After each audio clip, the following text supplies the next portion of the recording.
Hey everyone, I absolutely love when people DIY their social media.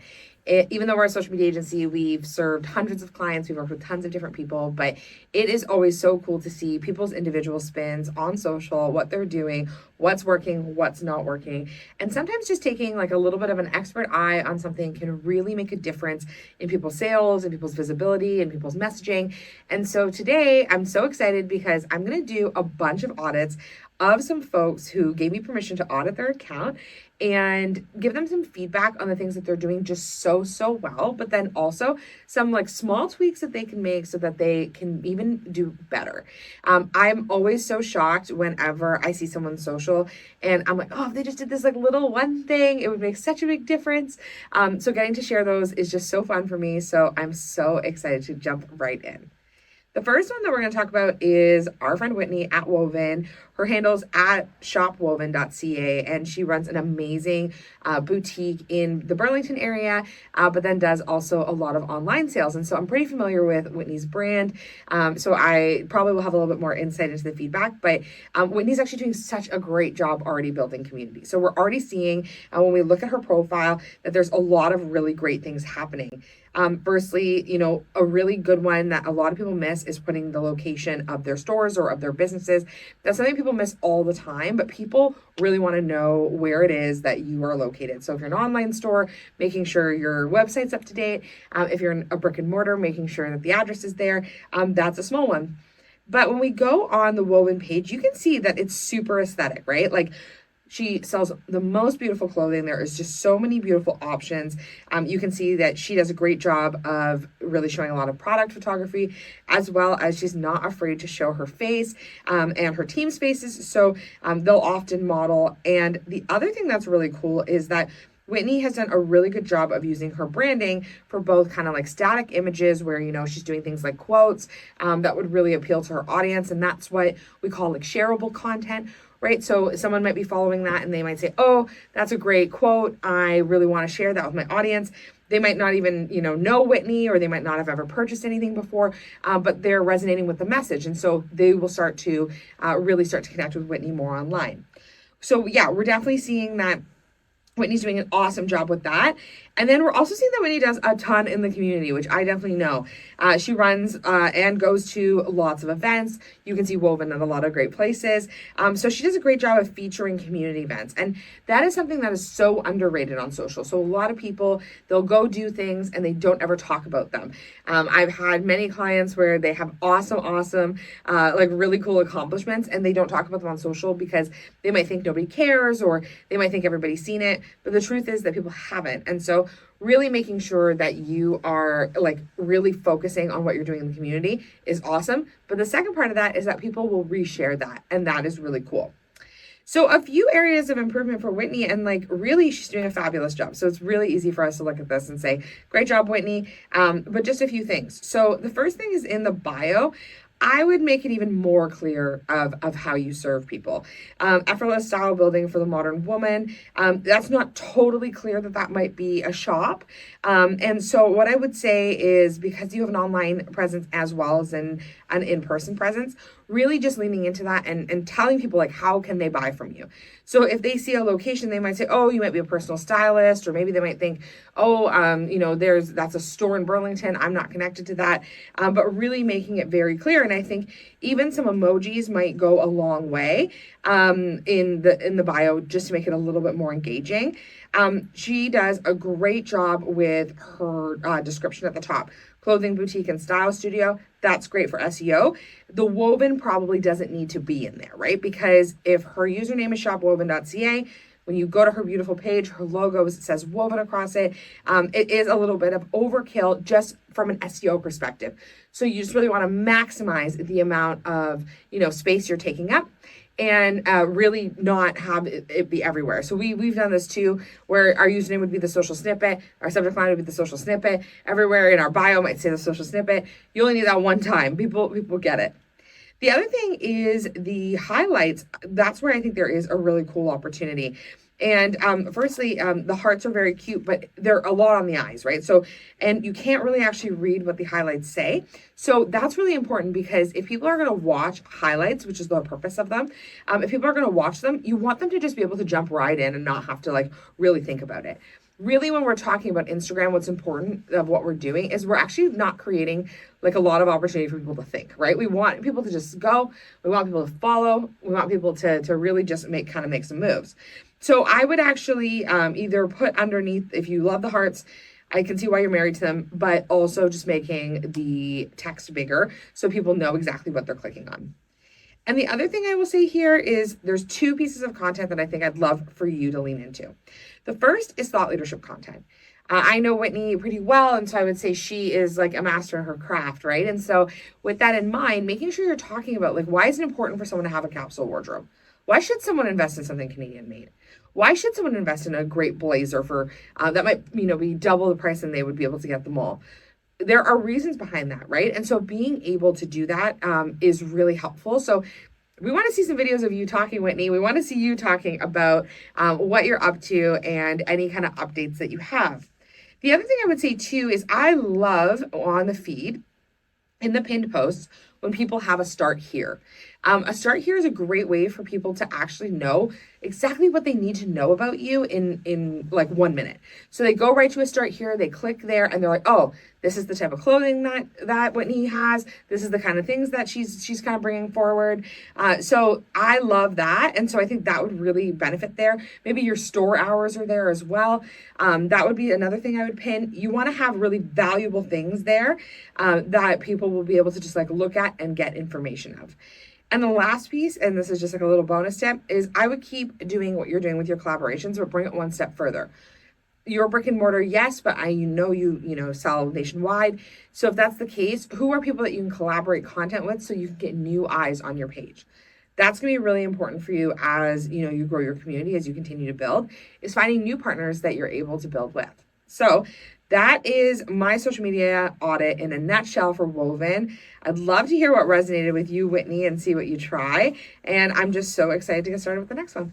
All right, next up to the bat is my friend Steve. And so I made a sports reference intentionally because my friend Steve over here is a big sports guy and more hockey than baseball. But I'm so excited to audit his account because Steve does some awesome marketing work, and him and his partner Jeanette in their business, they do really, really good work. And so I think there's lots of really good things that they could be doing to maximize their profile, or at least Steve's profile here, and get even clearer on what he does and how he serves people.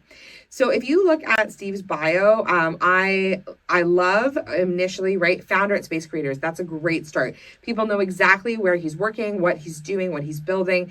I think that's really important, and a lot of people miss that, where they actually don't link maybe what they're working on or what they're excited about, and they are missing out on potential clients or potential people who are looking to connect with them.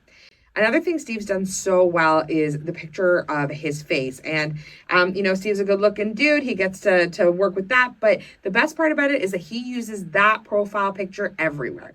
So it's recognizable. And that's really, really important. So when you are all across all social media platforms, I like to encourage people to use the same profile picture.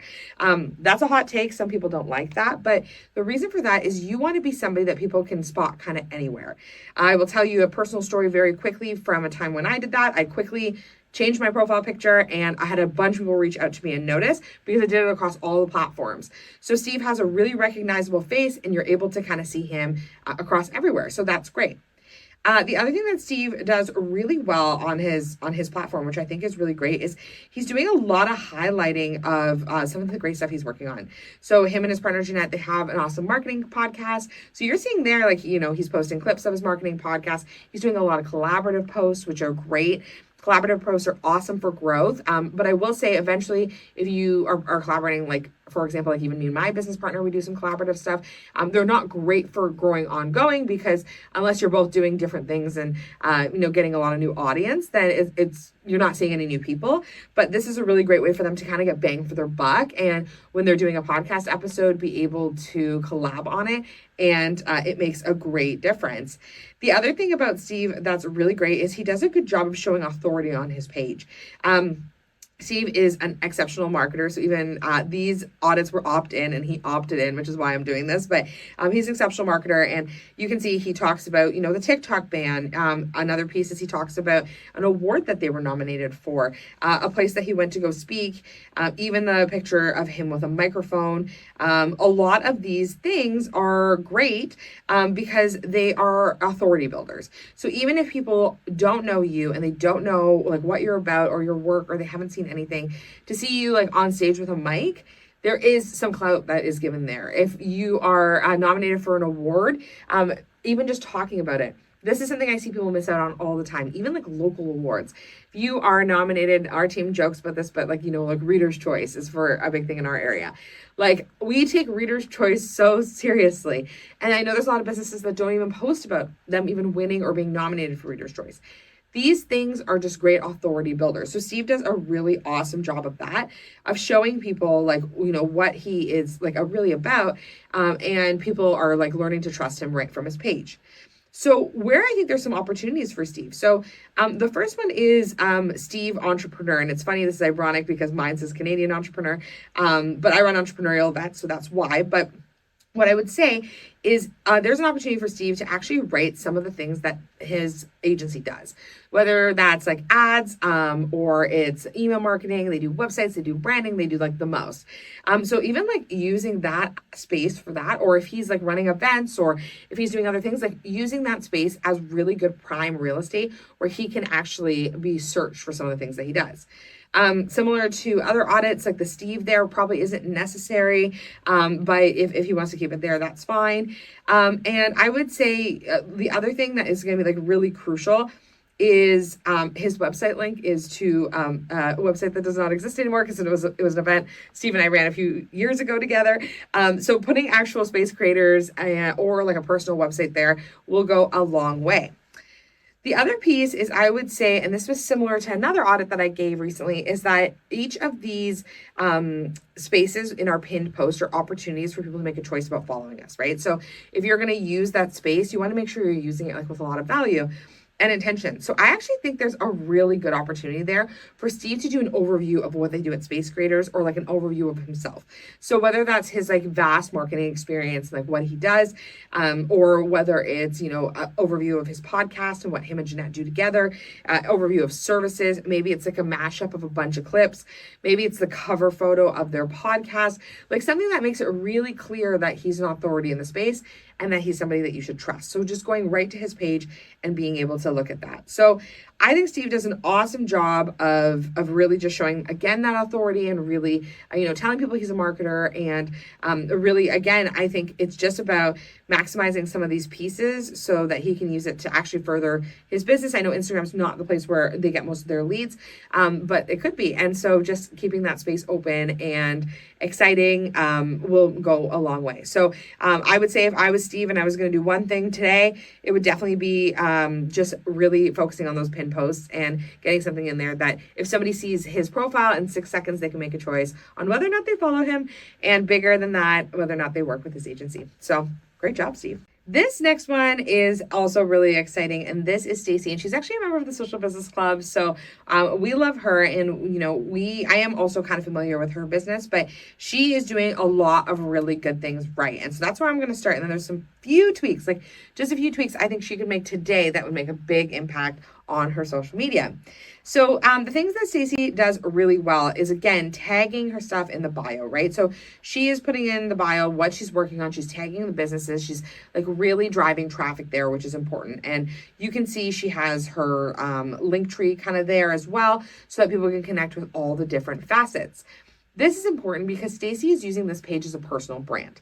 And so when we have multiple interests, and Staci's a multi-passionate human, kind of like me and Maria, when we have many interests, it becomes hard for people to buy from us on social because it's not exactly clear what we sell.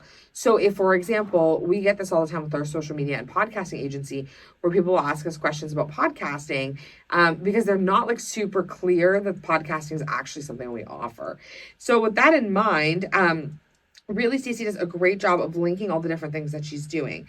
And then we go to her profile, and she is excellent at making content. We see this with her reels. A lot of the stuff that she does have like nature as an element of it. So she's doing a great job of, integrating nature as part of what she's doing. I know from my own work with Staci that she really like dives into a lot of trends, and really is able to kind of see good results from that. From things like trial reels, you're able to like test out a trend. Maybe you take one video and you post it 3 different times. But really just looking at her profile, her content looks great and she has no problem showing up as herself, which again is the best thing you can do. People buy from people. So people are always wanting to connect. They're always wanting to buy from other people that they know, like, and trust. So you can see there's lots of shots of Staci doing yoga, lots of shots of kind of like the outdoors, wellness. All of these things make a big difference. And you can see that she, again, like she's making a lot of B-roll. She's, using that in different ways. And so that is something I think she does so well. And I'm going to encourage you that if you are in a season where you are growing on social, things like B-roll, just recording yourself doing something decently often will be really helpful for you in growing your audience, because that's what people are looking for on social. So don't think about it too much. One of my mentors says to record yourself 5 seconds a day just doing something random, and that makes a big difference in your ability to make B-roll because you have more in the bank. So a few things that I would say Staci would be able to just do differently to be able to maximize what she's up to. The first is, you can see here in her tagline where it says Staci Dickman. That is prime real estate, right? So that is prime real estate for her to be able to connect, right? So people are looking for the things that she's offering. So whether that be yoga, she does some in-person events, she does some connecting like that. All of those things are really important for her. And so we want to make sure that people know, okay, if I'm looking for a yoga instructor, Staci's my girl. I'm struggling with my water intake, Staci's my girl. I live in Fresno and I want to go to an amazing women's event, Staci's my girl. But there's a lot of things going on there. So you want to really maximize, Staci, what is there. And I would maybe encourage you to think about taking your username and maybe actually changing that to Staci Dickman, and then having that spot where Staci Dickman currently is, and having that be a space where you're talking about what you want to be doing. The other piece is, I think you would actually really benefit from an I help statement in your bio. So how do you help people? And I know there's a few different ways, but you run events, you do this, you do that, all of these things. I would say, hey, this is where I'm doing these things. I would also, because I know a few of your businesses are a bit location dependent, make sure you have a location.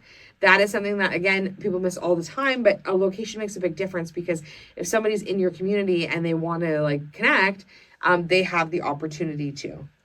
The other thing I would say here is, when we go down to your profile, there's a lot going on, which is such a reflection of the magic you're building and the really exciting stuff you're doing. But it might be a little too much for some people, right? So having yourself go on and be like, okay, if I was looking at this, would I know what I could buy from Staci? So going and making your pinned posts, a little a start here where maybe it's about you, your journey, why these things are important to you. If you're selling something, I know right now you're selling a content day. You probably have a few retreats you're trying to sell, pinning those to the top as well, so that people are ready to buy when they come to look. And even if you have a really high performing authoritative reel, maybe if you're talking about something that's important to you or something like that, that's another thing that you could pin there. So just making it a little clearer what people could do when they get to your profile, because you don't want them to think too much about it and be like, oh, there's lots of beautiful stuff going on here, but I don't know how any of that resonates with me. Really being able to choose the stuff that resonates with you. But otherwise, I would say, Staci, you're doing a great job with your content. I know you are always continuing to learn and work on it. So this is so awesome. And I'm so excited to see where all of these things go, because I think with a little bit of finessing of the messaging, it's going to go a long way for you to be able to connect with your right audience, and be able to sell more of the great stuff that you do.